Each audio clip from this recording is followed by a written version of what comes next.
Hello students, today we are going to solve second numerical of traffic signal.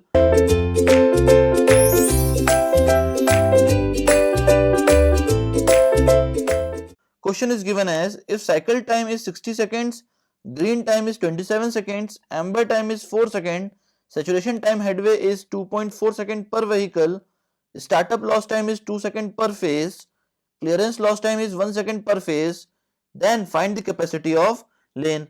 Now in the question the given quantities are the cycle time is given as 60 seconds, similarly the green time is given as 27 seconds, the amber time is given as 4 seconds, the saturation time headway is given as 2.4 seconds, startup loss time is given as 2 seconds per phase, clearance loss time is given as 1 second per phase. Now we have to determine the capacity of lane. Capacity of lane will be equals to 3600 upon saturation time headway into effective green time divided by cycle time.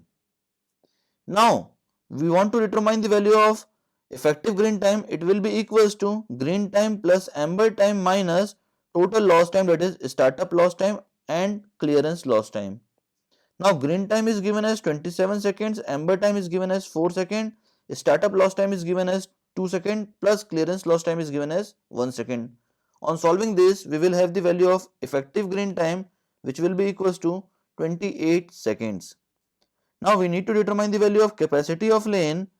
So capacity of lane will be equals to 3600 divided by 2.4 into 28 divided by 60. On solving this, we will have the value as 700 vehicle per hour.